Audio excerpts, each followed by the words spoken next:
Teste som. Aí.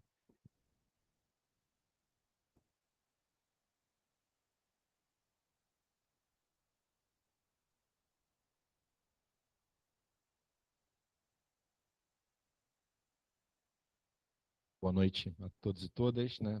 Reiniciar, solucionamos aqui um problema técnico.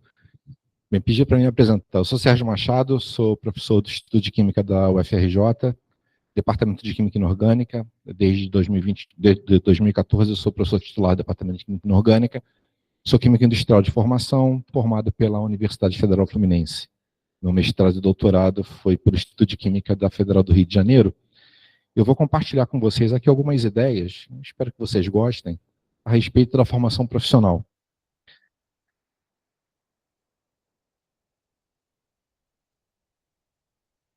O passador não está indo. Você pode passar para mim?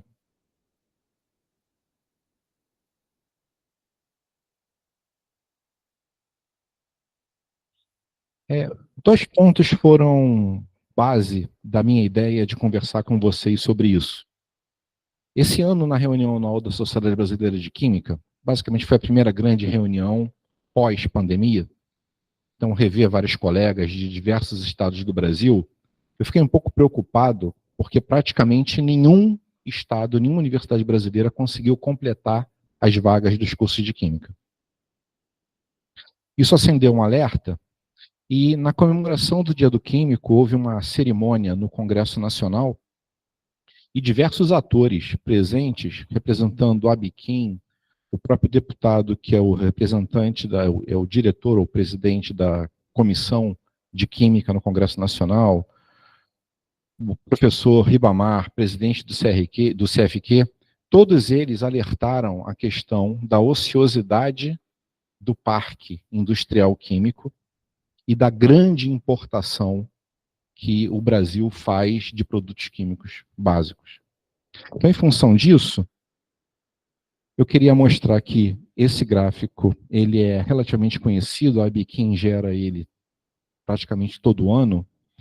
Tem a questão da produção e importação de produtos, exportação e importação de produtos químicos brasileiros. Então, o Brasil ainda importa uma quantidade enorme de produto químico, mesmo tendo uma capacidade operacional, eventualmente, de produzir esses materiais. Mas o que está por trás disso?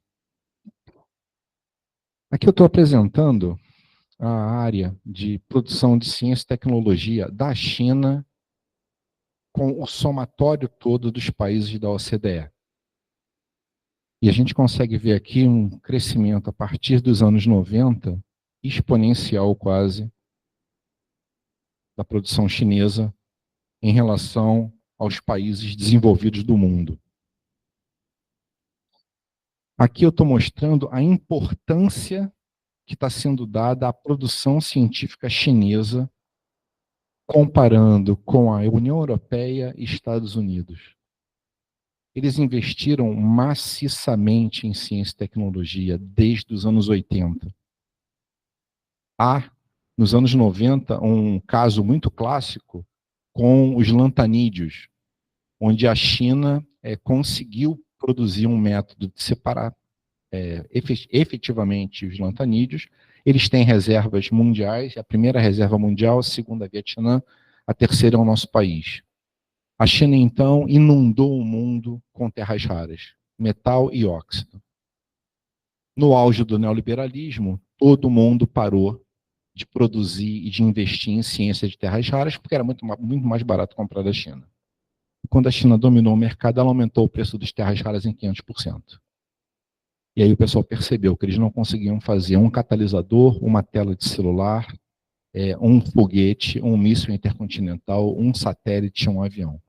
E voltaram a financiar. E quando voltaram a financiar terras raras, a China voltou para o preço que ela operava anteriormente. O Brasil é a terceira jazida e a gente exporta minério sem manipular, sem vender como óxido ou como minério. Ou seja, como óxido ou como metal. A gente exporta o minério bruto. E vai comprar para as nossas indústrias certamente por algumas dezenas de dólares a mais.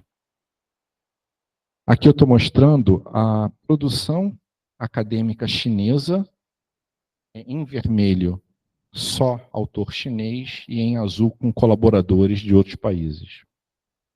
E, finalmente, eu queria mostrar a percentagem total de graduandos, né? STEM é Science, Technology, Engineer and Math.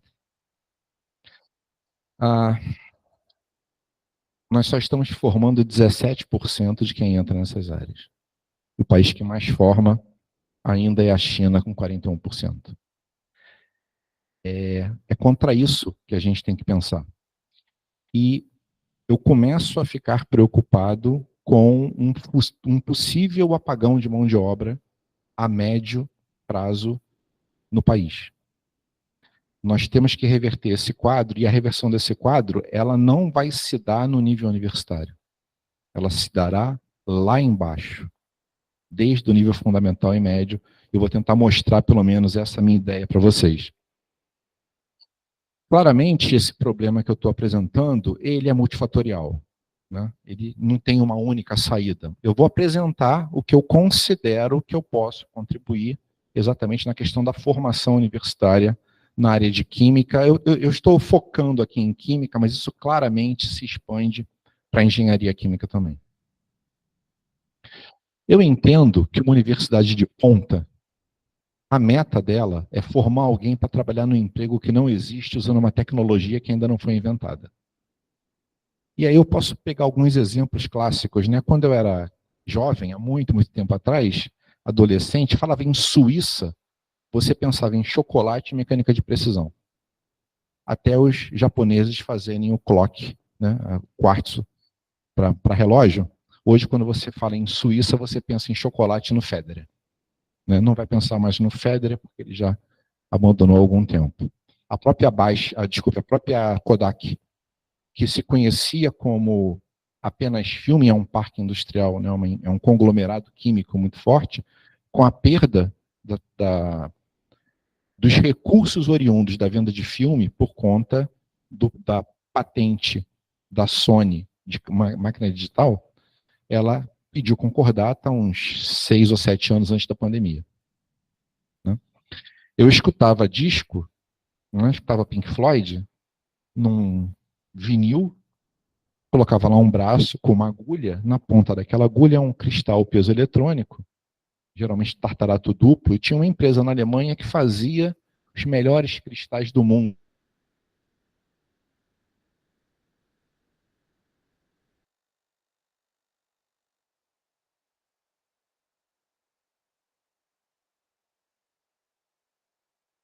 Alemã, que é o berço da química no mundo, que tinha mercado, tecnologia, foi a falência, porque surgiu uma tecnologia nova, que foi a questão de CD. Né? Quem mais recentemente não lembra, nos anos 90 no Brasil, era um investimento você ter videolocadora. Hoje não existe mais nenhuma. Então, não adianta você estar no estado da arte até em tecnologia, porque se surge uma tecnologia nova, você pode estar fora do mercado. Então, quando eu falo isso para os meus alunos, no primeiro momento eles acham que eu sou maluco. Né?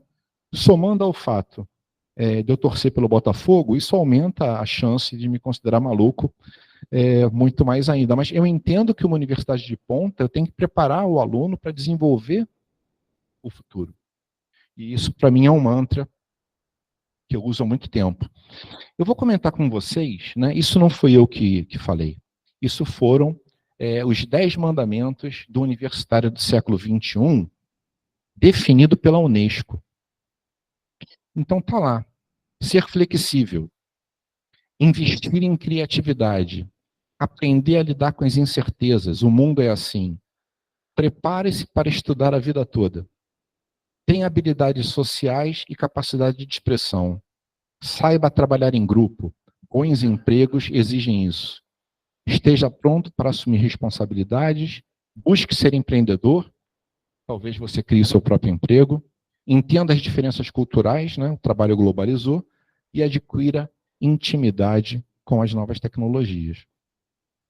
Dentro dessa ótica, se a gente for pensar nos cursos de graduação na área de química, isso não tem uma diferença muito grande quando eu incluo engenharia química, porque são cursos caros.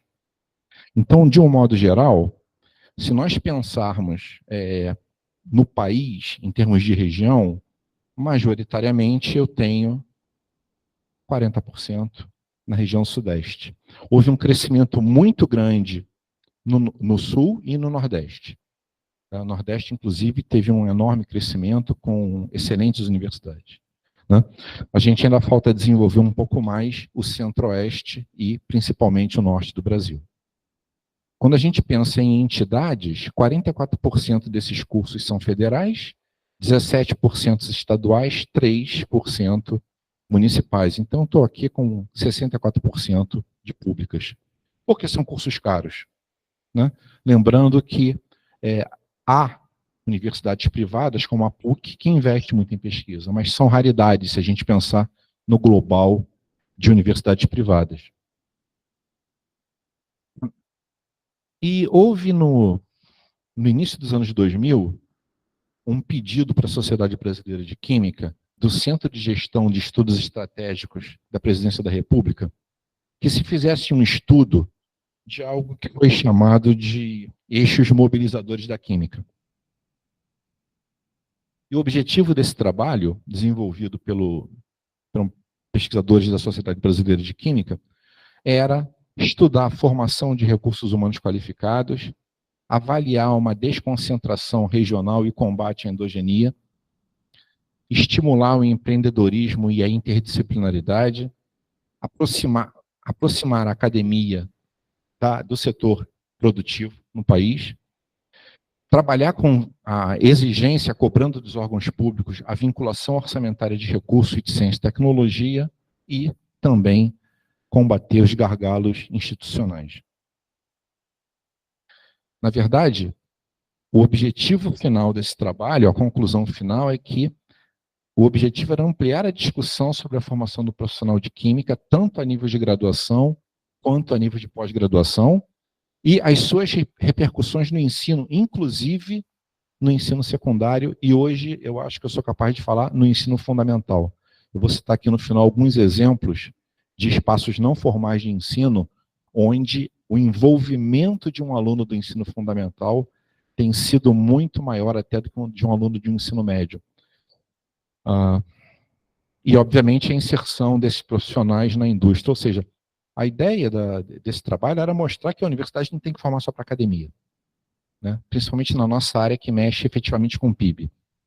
O princípio era trabalhar com a flexibilização curricular, que sem prejuízo de uma formação didática, científica e tecnológica muito sólida, avance também na direção de uma formação humanística que dê condições ao egresso de exercer a profissão em defesa da vida, do meio ambiente, do cidadão, ou seja, a preocupação de formar um profissional cidadão.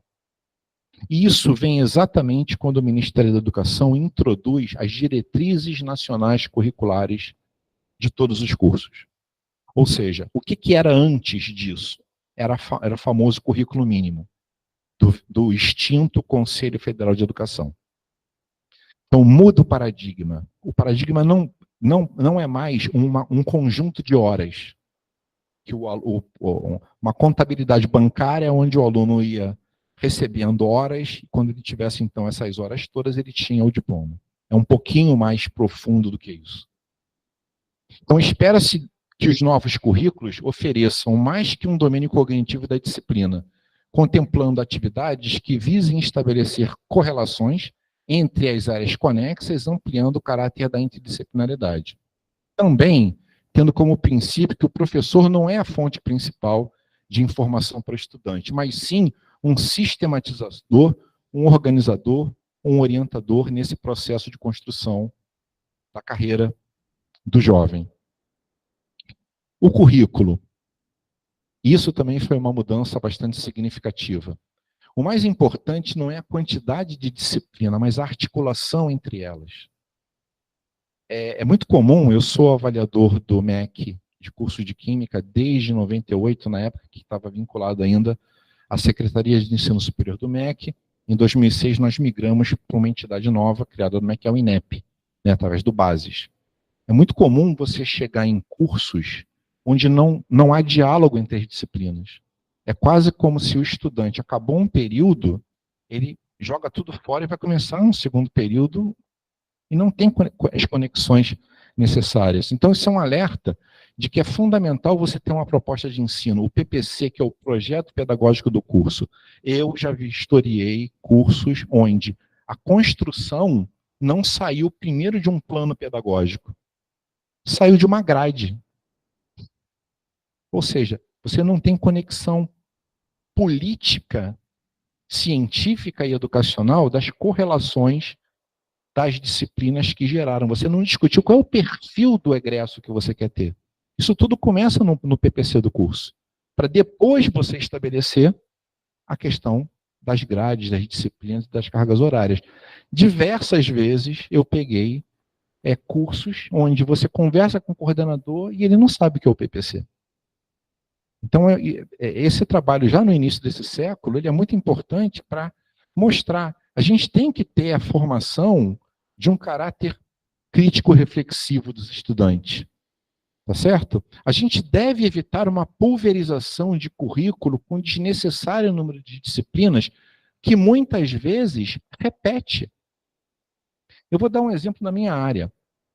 Um aluno de graduação, assim que ele entra na universidade, ele faz química geral.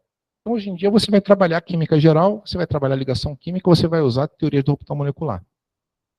Lá na química geral, ele não tem ainda o conhecimento de todos os cálculos. Ele não tem conhecimento de simetria e teoria de grupo, de espectroscopia.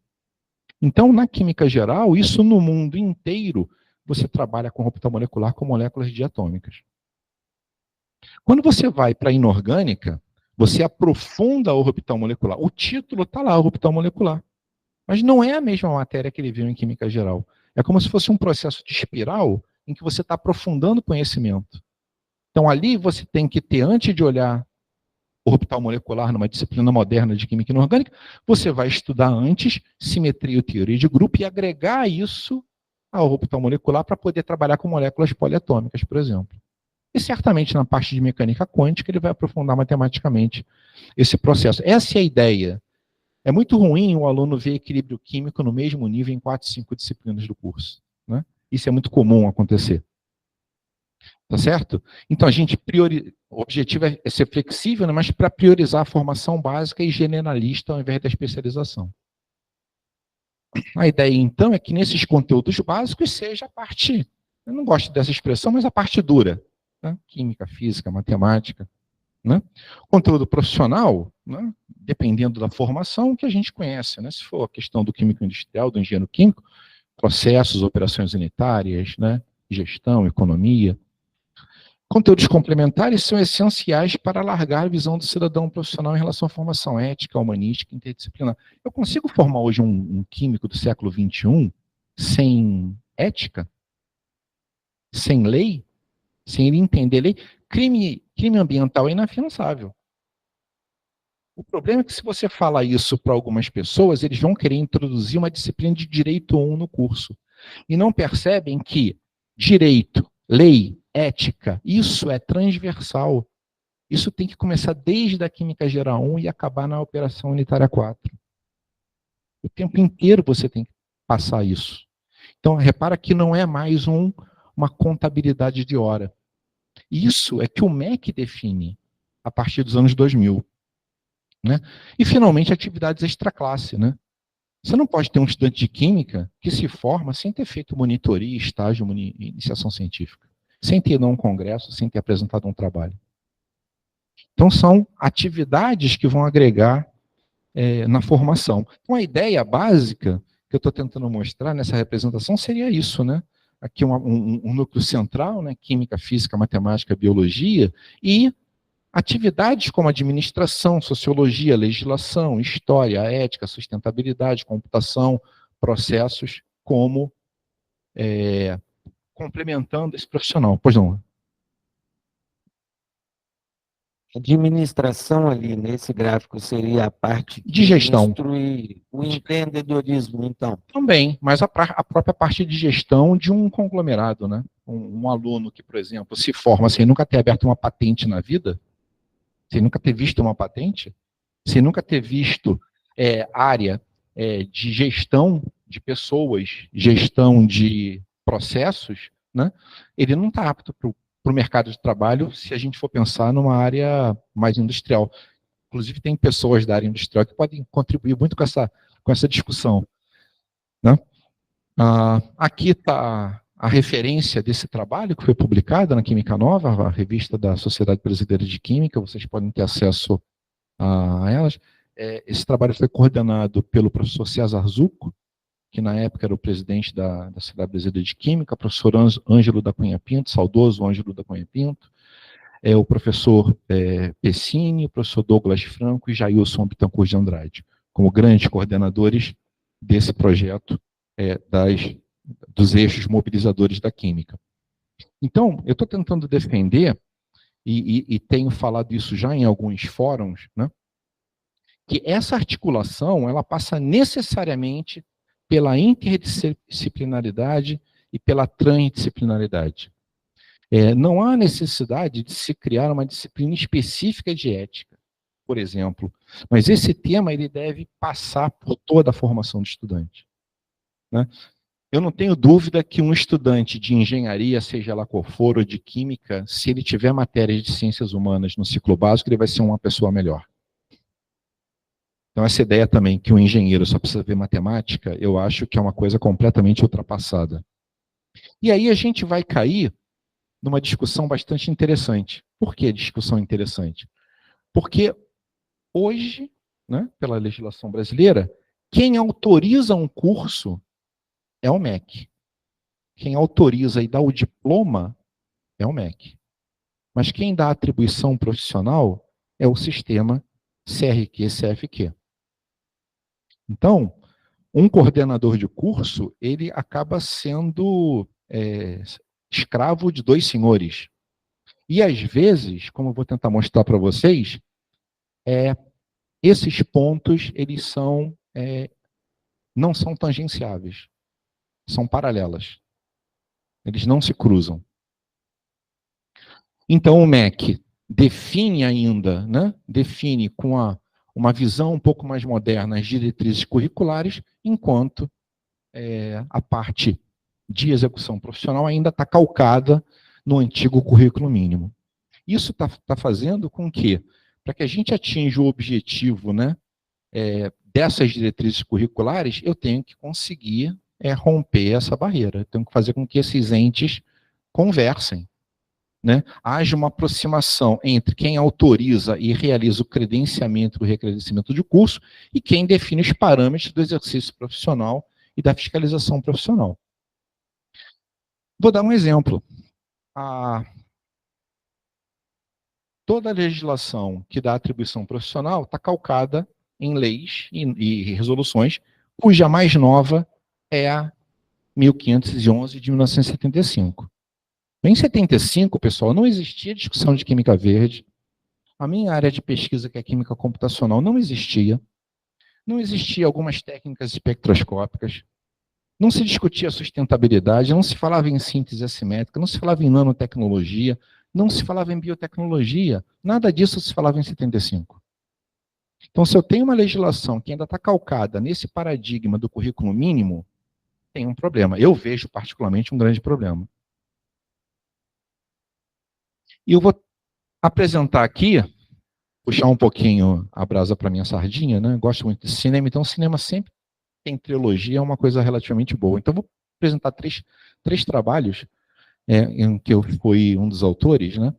Já pensando nisso. O início foi com meu grande amigo João Macena e com o saudoso Ângelo da Cunha Pinto, onde eu era o diretor de graduação, o professor Macena, coordenador da licenciatura, o professor Ângelo da Cunha Pinto era o diretor do instituto, dentro dessa ótica desse projeto do Centro Geral de Estudos Estratégicos, onde nós aumentamos a formação de estudantes no curso de Química em 50% em 4 anos, sem mexer em uma disciplina de currículo, só organizando as disciplinas e dando um respectivo apoio ao estudante. Depois eu quero chamar a atenção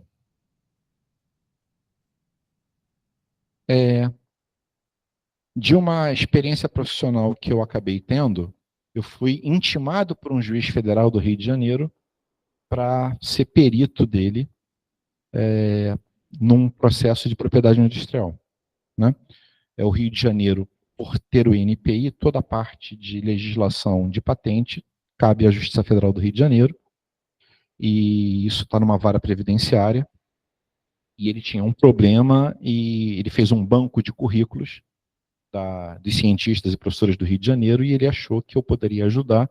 Eu nunca tinha sequer olhado a parte de patente, eu era um professor de Química Inorgânica e Química Geral e um pesquisador científico de Química Básica, né, modelagem molecular, em compostos de coordenação, e eu tive que aprender muito isso. Isso foi muito importante, porque eu comecei a perceber que a gente não formava os nossos alunos vendo isso.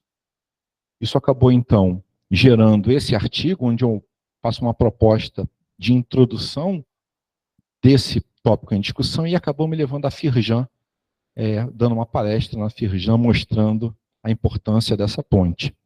E, finalmente, um artigo do ano passado, o meu irmão de vida, Carlos Eduardo Corte, né, aluno de doutorado do TABAC, meu grande companheiro de graduação. O Carlos foi o primeiro aluno que eu conheci na UF, na fila da educação física. A gente fazia educação física naquela época, né? E as nossas vidas profissionais cruzaram o tempo todo, nós nos graduamos juntos, né? A gente só foi para áreas diferentes no mestrado e no doutorado.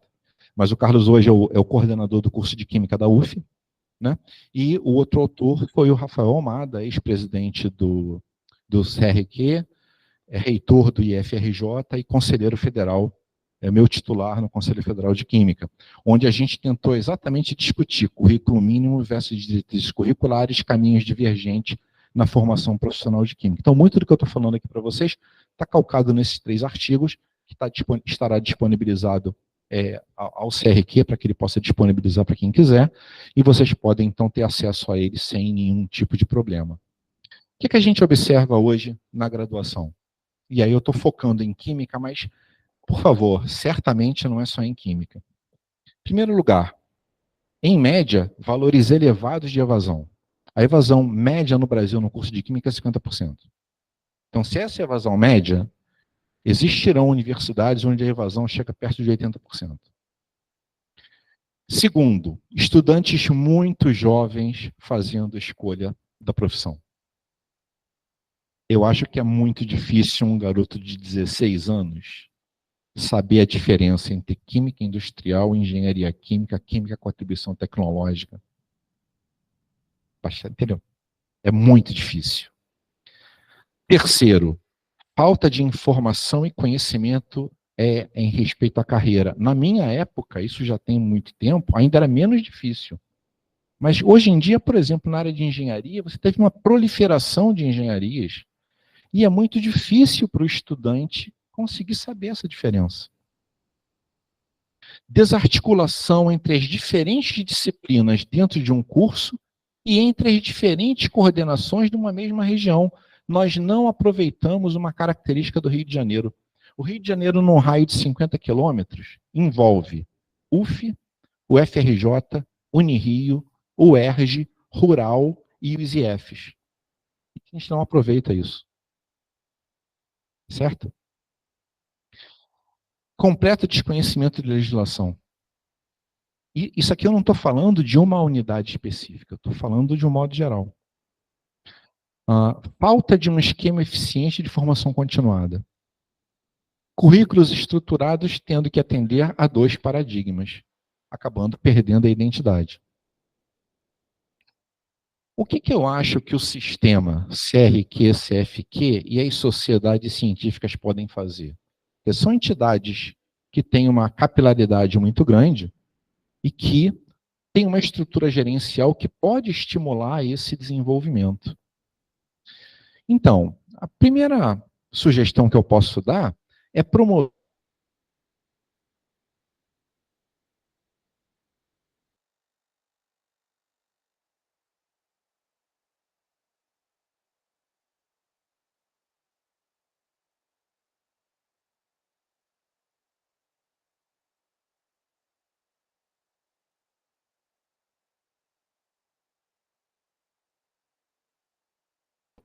mas ele dizia que os hortifrutigranjeiros deles não continham química. Eu brincava com a minha mãe, não compra, porque não vai ter vitamina, não vai ter proteína, não vai ter nada. Né? E tinha também uma empresa que fazia a piscina sem química. Eu confesso que eu nunca tive coragem de mergulhar nessa piscina, porque não ia ter água. Né? Porque se ela não tem química. Então, esse é o senso comum. Pois é, esse é o senso comum de parte da sociedade. A gente tem que desmistificar isso. Se a gente quer atrair para a nossa área e lutar contra os TikTokers da vida, a gente tem que ser agressivo nessa questão. Trabalhar com políticas de divulgação e esclarecimento com o objetivo de diminuir a incidência de cursos com diversas denominações extremamente específicos. E aí eu faço uma brincadeira. Eu tenho medo de um dia ir avaliar um curso de bacharel em Química Bioinorgânica Computacional da primeira série de transição com atribuição tecnológica. Porque o que me parece às vezes é isso. O cara volta de um doutorado e ele vai fazer um curso e ele vai ser o coordenador. E esse curso, ele é fadado ao fracasso. Porque não tem lógica, ele não dialoga com a realidade. Então, eu acho que as sociedades científicas, né, SBQ, ABQ e o sistema CRQ-CFQ, ele tem fôlego e condição de atuar nessas sugestões que eu estou apresentando aqui. Né? Divulgar legislação, atualização, ética profissional. Isso que o CRQ3 está fazendo, né, desses cursos, né, de requalificação, eu acho que está indo nessa direção. Né? Auxiliar as coordenações com palestras, minicursos, seminários, mostrando aos alunos, né, as questões da ética profissional, do exercício profissional. Né? O CRQ é fundamental nesse processo de divulgação e de esclarecimento. Trabalhar em colaboração com os coordenadores de curso de Química na apresentação do quadro regional, nacional e áreas de atuação profissional. Né? Existem, como eu mostrei para vocês, dados estatísticos da ABQIM que estão de domínio público e que o nosso estudante, e às vezes até o professor, tem conhecimento. Novamente, a gente tem que formar o químico para todas as áreas possíveis desse profissional atuar. Formar alguém para trabalhar num emprego que não existe usando uma tecnologia que não foi inventada. Não tem que formar só para academia. Congregar as coordenações de graduação das respectivas regiões, gerando atividades para troca de experiência e melhor formação profissional. E aqui eu estou colocando uma foto que, para mim, é a foto da Olimpíada desse ano. Né? É a foto onde duas gigantes estão reverenciando uma outra gigante. E por que eu estou falando isso? Porque, como eu disse, nós temos, num raio de 50 quilômetros, grandes instituições de ensino. E não há diálogo. Há o diálogo devido às pessoas. Eu converso com o Carlos porque o Carlos é meu irmão. Mas não há o diálogo entre as instituições. Ou seja, isso daqui mostra que o fato de alguém brilhar não vai apagar a estrela. Claramente, o IF, a UF, a UFRJ, a UERJ, a PUC, nós disputamos os melhores alunos, mas nós não somos inimigos. Um céu só é bonito quando ele tem muita estrela. Um céu como estrela só é muito feio. Então a gente tem que acabar com essa competição absurda de que uma instituição quase que é inimiga da outra. Eu vou dar um exemplo. Na área de terras raras, por razões históricas, o Rio de Janeiro ele desenvolveu em química inorgânica mais lentamente do que, por exemplo, a área de química orgânica, que é a origem da química brasileira como instituição, que era a Escola de Química Agrícola do Ministério da Agricultura. Nós temos hoje no Rio de Janeiro um especialista em terras raras, o professor Lipe da UERJ. Será que faz sentido? Não, quer dizer, será que não faria mais sentido ter um convênio onde os alunos da minha instituição que tivessem interesse de aprofundar em terras raras pudessem fazer uma disciplina na UERJ e levar esse crédito para a minha universidade? Isso é diálogo. Isso é diálogo. Porque muitas vezes eu vou ter que redobrar esforços para que você tenha a mesma disponibilidade. E aí eu acho que essa foto ela representa isso que eu estou querendo falar nesse tópico. Divulgar a área de química nas escolas de ensino médio fundamental, visando atrair jovens talentos para a área de química. E aí, gente, eu acho que o sistema CRQ, CFQ e as sociedades científicas têm que apoiar os espaços não formais. E eu vou dar 2 exemplos aqui no Rio de Janeiro. O primeiro é a Casa da Descoberta da UF, onde tem uma coordenadora, professora doutora da UF, que coordena a parte de química, e que tem tido várias experiências com alunos do ensino fundamental e vê como aquelas crianças saem de olho brilhando dali, né? A gente tem o Museu da Química Atos da Silveira Ramos, lá no Instituto de Química. Nós temos a Casa da Ciência da UFRJ. Isso tudo são espaços formais que podem atingir um conjunto enorme de escolas, de jovens e seus familiares, né? A Casa da Descoberta, ela recebe talvez mais de 100 estudantes por semana de escolas de ensino fundamental e médio. Certo? Então, a gente tem que começar a investir lá embaixo para que a gente consiga despertar interesse e as aptidões, né? E também os talentos nos jovens que ainda não estão no ensino médio ou que estão no ensino médio e passam efetivamente a se identificar com a nossa área. Contribuir com um forte programa de requalificação profissional. Isso é fundamental. Um profissional moderno não pode parar de estudar. E ele tem que ter um foco, um fórum onde ele tenha acesso a essa requalificação. Eu não vejo outra saída a não ser unir forças para que a gente tenha isso daqui, né? Ou seja, o diálogo entre o MEC, as sociedades científicas representadas aqui pela Sociedade Brasileira de Química, o sistema CFQ-CRQ e também as associações industriais. Eu acho que isso tudo tem que remar na mesma direção em termos de formação profissional.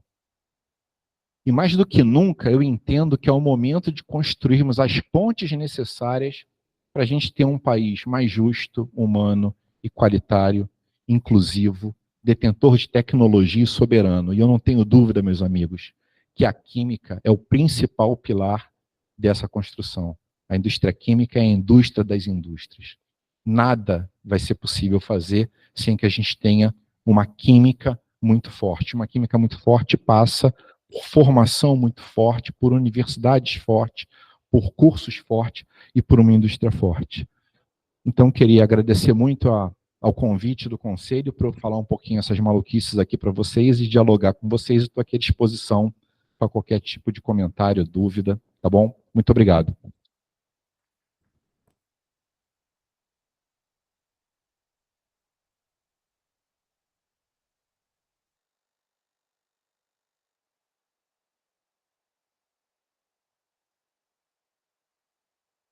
Sérgio, eu gastei um bocado de tempo da minha vida me aprimorando na área de segurança e saúde.